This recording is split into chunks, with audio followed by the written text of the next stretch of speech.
students. Today we are going to start with our next abiotic factor, that is air.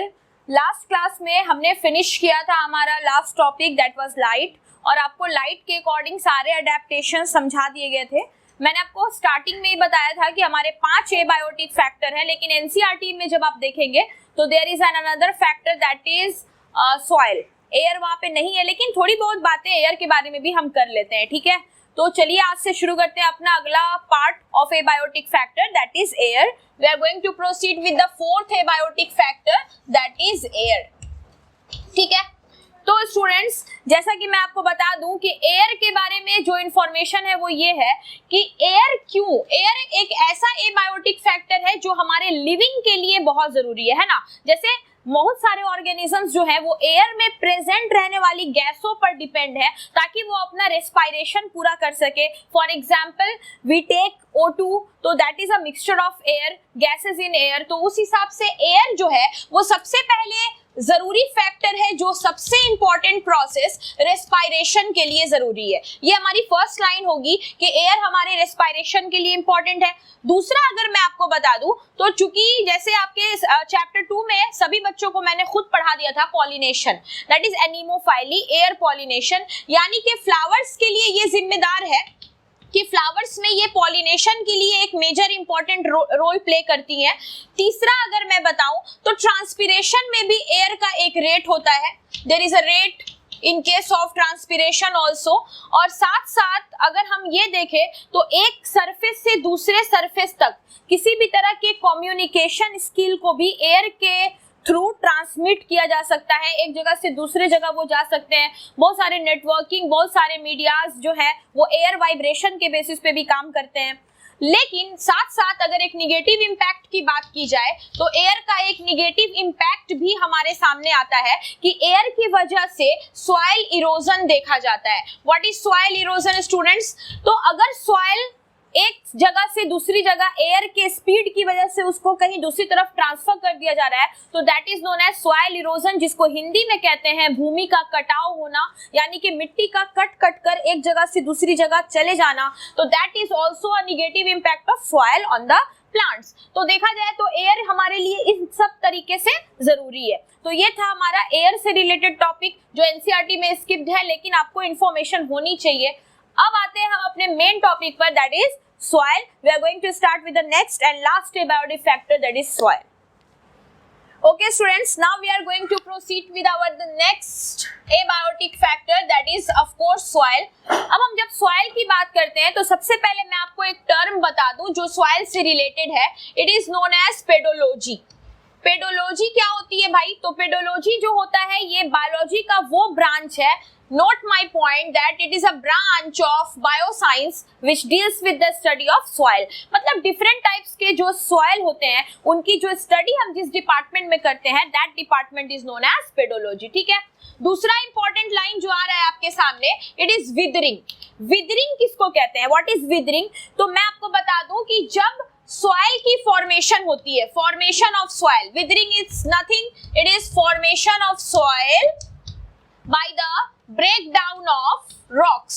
यानी कि जब rocks, बड़े बड़े rocks जो होते हैं वो टूटते हैं, ब्रेक डाउन करते हैं, तो उनका जो clay मटेरियल होता है, उनका जो डस्ट होता है, that creates the soil. अब देखिए विदरिंग के हिसाब से सॉइल को दो कैटेगरी में आप बांट सकते हैं. मतलब सॉइल फॉर्मेशन के हिसाब से दो कैटेगरी में बांटा गया है. जैसे एक कैटेगरी आप मान लो परमानेंट सॉइल और दूसरी कैटेगरी आप मान लो टेम्पोररी सॉइल. तो मान लीजिए कि किसी रॉकी प्लेस पर, किसी चट्टान वाली जगह पर पत्थर टूटा और मिट्टी बनी, लेकिन वो मिट्टी बनने के बाद अपने उसी प्लेस पर है, अपने उसी पोजीशन पर स्टेबल है और वहीं पर बहुत सारे जंगल बन गए या वहां पे पेड़ बहुत सारे हो गए, तो मतलब वो मिट्टी अपने उसी जगह पर स्टेबल रह गई. तो जहां पर फॉर्मेशन हुआ, जहां पर विदरिंग हुई और मिट्टी जो है वो वहीं का वहीं स्टेबल रह गई, then that type of soil is known as permanent soil. लेकिन टेम्पररी सॉइल में क्या होता है कि जहां पर सॉइल की फॉर्मेशन हुई है वहां से उस सॉइल को उठाकर किसी दूसरी जगह लाया गया और वो सॉइल वहां रह गया। जैसे घर वगैरह बनता है, बहुत लोग अपना घर बनाते हैं तो मिट्टी गिराते हैं, जब गड्ढे रहते हैं तो उसके ऊपर फिर घर बना लिया जाता है। मतलब वो मिट्टी अपने ओरिजिन से हटकर किसी दूसरी जगह आकर फिक्स हो गई है, तो that type of soil is known as temporary soil. यानी कि विदरिंग के बेसिस पर सॉइल कितने टाइप्स के हो गए? दो, एक जो अपने ओरिजिन पर ही रह जाए और दूसरा जो अपने ओरिजिन से कहीं और दूसरी जगह ट्रांसफर हो जाए। Now we are having the theory related with the weathering and pedology, then we will proceed with our next topic. Okay students, now we are moving with the types of plants. मतलब जैसे आपको हर बार मैंने plants का type पढ़ाया है, light basis पे, temperature basis पे, water basis पे, उसी तरह से टाइप्स ऑफ प्लांट्स अगर हम सॉइल की बेसिस देखें कि सॉइल के बेसिस पर कितने टाइप का प्लांट होता है, तो हमें कुछ कैटेगरीज बताई गई हैं। जैसे सबसे पहले है हमारा ऑक्सैलोफाइट्स, यानी कि सबसे पहली कैटेगरी है ऑक्सैलोफाइट्स। ऑक्सैलोफाइट्स हम वैसे प्लांट्स को कहते हैं जो एसिडिक सॉइल में सबसे ज्यादा डेवलप होते हैं। मतलब वैसी मिट्टी जिसमें एसिडिटी ज्यादा हो, उस तरह की मिट्टी में जो प्लांट्स डेवलप होता है, that is known as oxalophytes. Crustacean family, जितनी भी क्रस्टेशियन फैमिलीज होती है, क्रूसीफर्स फैमिली होती हैं, तो वो सारी जो होती हैं डेवलप होती हैं ज्यादातर ऑक्सैलोफाइटिक एडेप्टेशन में ही। नंबर 2 की बात अगर की जाए तो दैट इज हेलियोफाइट्स। हेलियोफाइट्स हम वैसे प्लांट्स को बोलते हैं जो वैसी मिट्टी में डेवलप होते हैं जहां पे सैलिनिटी ज्यादा होती है। मतलब ऐसी मिट्टी जिसमें नमक का अमाउंट ज्यादा हो, जैसे समुद्र के आसपास का प्लांट। समुद्री इलाके में, सी जोन एरियाज में जो भी प्लांट्स डेवलप होते हैं, उनकी एडेप्टेशन फिक्स हो जाती है कि वो सब के सब जो होते हैं हेलियोफाइट्स होते हैं। तभी वो सॉल्टी ब्रिन में भी सर्वाइव कर जाते हैं। जब समुद्र की लहरें नमक के पानी को लाकर उनके रूट तक पहुंचाती हैं, फिर भी वो प्लांट वहां पर आसानी से टिके होते हैं और वो डेवलप होते हैं। तो that type of plants are known as heliophytes. And number 3 the category is lithophytes. तीसरी कैटेगरी मैं आपको बता दूं, दैट इज लिथोफाइट्स। लिथोफाइट्स का मतलब क्या होता है? लिथोफाइट्स का मतलब होता है कि रॉकी एरिया में निकलने वाले प्लांट। बड़ी बड़ी चट्टाने हैं, उन चट्टानों के बीच से अगर प्लांट डेवलप हो जा रही है तो that type of plant is known as lithophytes. जैसे दो आप लोग हिल स्टेशन कभी जाएंगे तो आपको पता चलेगा, बड़े बड़े स्टोन्स हैं, बड़े बड़े पत्थर है, वहां से भी, उनके बीचों बीच से भी प्लांट्स डेवलप है और काफी ऊंचाई तक वो गया हुआ है। तो हिली टाइप्स ऑफ ट्रीज, यानी कि रॉकी ट्रीज जो होते हैं, वो सब जहां डेवलप होते हैं, that accommodation of plant is known as lithophytes. तो यहाँ पे हमने देखा कि हमारे प्लांट का टाइप सॉइल के बेसिस पर बेसिकली 3 तरह का है। एक जो एसिडिक सॉइल में डेवलप होगा, दूसरा जो सैलिनिटी में डेवलप होगा, और तीसरा जो रॉकी एरियाज में डेवलप होगा। We have the points now for the types of plants. Right down. Abiotic factor हो गया है हम लोगों का खत्म। एबायोटिक फैक्टर्स में हम लोगों को 5 फैक्टर्स पढ़ने थे, वो पांचों हमने कवर अप कर लिया। अब आप एनसीईआरटी पढ़ेंगे तो आपके लिए जो टॉपिक आएगी वो ये आएगी कि एबायोटिक फैक्टर्स के रिगार्ड्स में क्या रिस्पॉन्स हम देते हैं। जैसे मान लीजिए टेम्परेचर है, तो टेम्परेचर का बायोटिक फैक्टर पर असर पड़ रहा है। आपको मैंने बताया था कि एबायोटिक टेम्परेचर है, लेकिन ये बायोटिक फैक्टर पर अपना रिस्पॉन्स डाल रहा है। अब इस पर जब बायोटिक फैक्टर पर जब ये अपना इन्फ्लुएंस डाल रहा है, तो हम कैसे रिएक्ट कर सकते हैं? मेरा क्या रिस्पॉन्स होगा? सुनो, हम लोग में रिस्पॉन्स देने का तरीका ये हो सकता है कि कितना भी टेम्परेचर हो हम या तो सरवाइव कर लेंगे, यानी कि हाई टेम्परेचर को भी हम टॉलरेट कर लेंगे और लो टेम्परेचर को भी हम टॉलरेट कर लेंगे, कोई प्रॉब्लम नहीं होगी। पहला इंसान ऐसे रिस्पॉन्स देगा।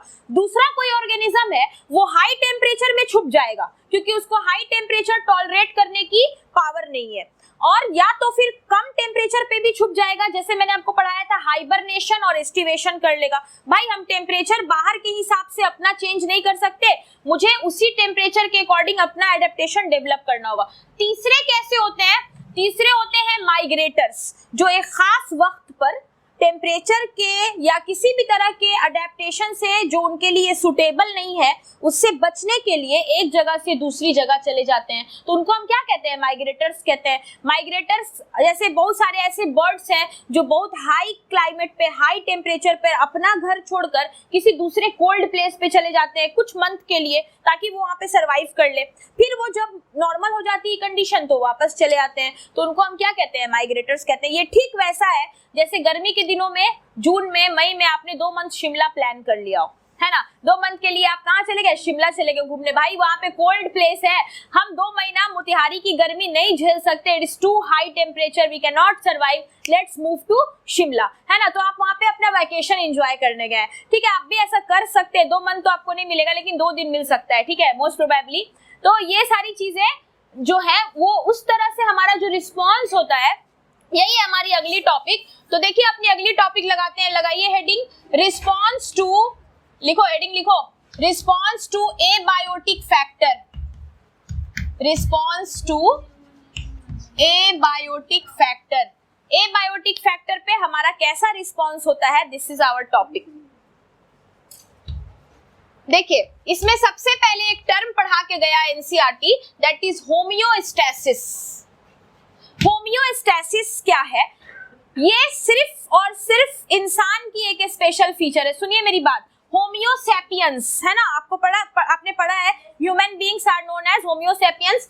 तो यहाँ पे जो होमियोस्टैसिस है ना, ये इंसानों की फितरत है कि इनके अंदर की अडेप्टेशन को ये मेंटेन रख सकते हैं, बाहर का अडेप्टेशन जो भी हो, यानी कि हाई से हाई टेम्परेचर पे भी हम अपने अंदर के टेम्परेचर को मेंटेन रखेंगे, लो से लो टेम्परेचर पे भी हम अपने अंदर के टेम्परेचर को मेंटेन रखेंगे।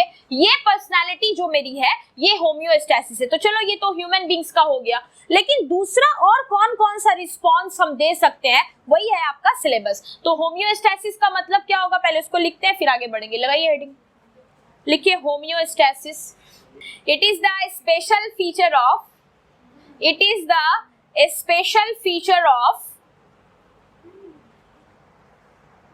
organism, it is the special feature of organism to retain their internal, it is the special feature of organism to retain their internal adaptation, to retain their internal adaptation despite of any change, despite of any change, internal adaptation despite of any change in the, despite of any change in the external environment, despite of any change in the external environment।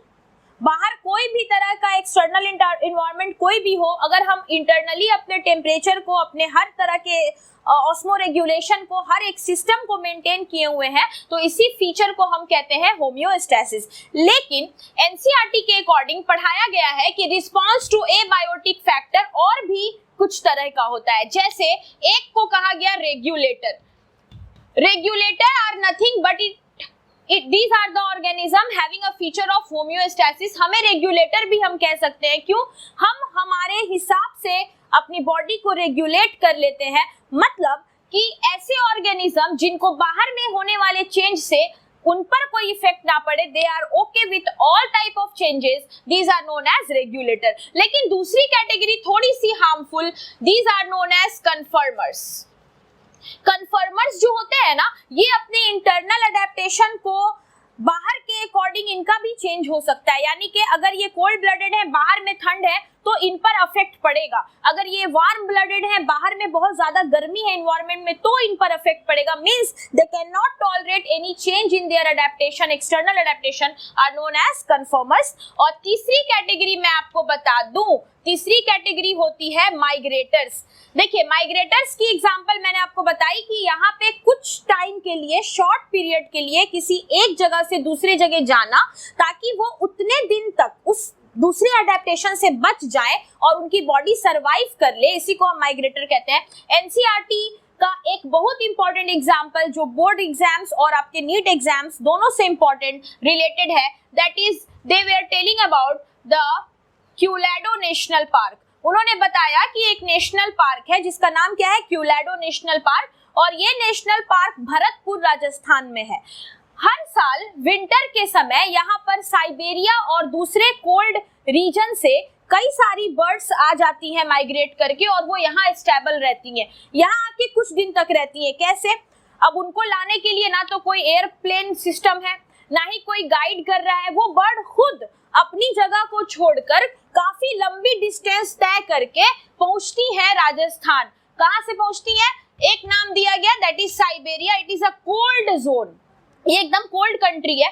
तो ये यहाँ से यहाँ चली आती हैं ताकि यहाँ आकर ये थोड़ा सा इस क्लाइमेट में आसानी से रह सके। तो ये क्या कर रही है, फिर जैसे ही माहौल साइबेरिया में नॉर्मल हो जाता है इनके एडेप्टेशन के अकॉर्डिंग, ये क्यूलाडो नेशनल पार्क राजस्थान से वापस साइबेरिया चली जाती हैं। मतलब ये क्या कर रही है, शॉर्ट टाइम के लिए दे आर माइग्रेटिंग। तो ये 3 फीचर जो है ये सबसे मेन है। उसके बाद हम आएंगे एक लास्ट इंपॉर्टेंट फीचर पर, that is to suspend. Okay students, now we are having a last type of response, that is suspend. देखिए यहाँ पे हमारा एक सबसे आखिरी रिस्पॉन्स है जिसको कहते हैं सस्पेंड। सस्पेंड मतलब आप जानते हैं आपको क्लास से सस्पेंड कर दिया गया है। जैसे कि आपका क्लास अभी सस्पेंड है, ऐसे थोड़ा बहुत चल रहा है लेकिन मेनली सस्पेंड है। क्यों? बिकॉज ऑफ अ मुश्किल दैट इज कोरोना इफेक्ट। लेकिन सस्पेंड का मतलब यहाँ पे क्या होता है, जैसे कुछ ऑर्गेनिज्म जो होते हैं ना तो वो रेगुलेटर है, ना तो वो कन्फर्मर है, ना ही वो माइग्रेटर है, वो सस्पेंड हो जाते हैं। मतलब खुद को थोड़े देर के लिए रोक लेना। रोकने के लिए या तो वो हाइबरनेट हो जाते हैं, पहला सस्पेंशन क्या होगा, छुप जाना। हाइबरनेशन ठंडे के दिनों में, गर्मी के दिन में छुप जाना, एस्टिवेशन। लेकिन एक खास तरह का सस्पेंशन देखा गया है ऑर्गेनिजम्स में, दैट इज नंबर 3 डायपॉज। इसको हम कहते हैं डायपॉज। डायपॉज का मतलब होता है कि ऑर्गेनिजम्स खुद को छुपा तो लेता है लेकिन छुपाने के पीछे एक और रीजन, उस समय ये अपने रिप्रोडक्टिव लाइफ साइकिल को पूरा कर रहा होता है। मतलब अगर ये छुपे हुए हैं तो ये अपने रिप्रोडक्शन के प्रोसेस को कंटिन्यू कर रहे हैं। और इसका सबसे बेहतरीन एग्जांपल बताया गया है a type of larva development, that is pink larva development. Pink larva development, और ये डेवलपमेंट करता कौन है? This development is done by the cotton ball warm.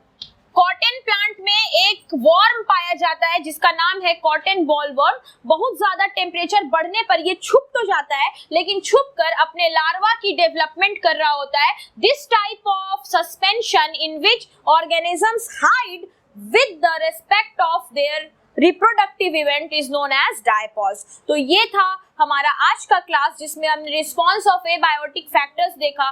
फिर बढ़ेंगे अपने अगले क्लास के साथ अपनी नेक्स्ट वीडियो में। तब तक अपना ख्याल रखिए, be safe and be happy with other students like in our class. ठीक है? Okay, done, bye bye.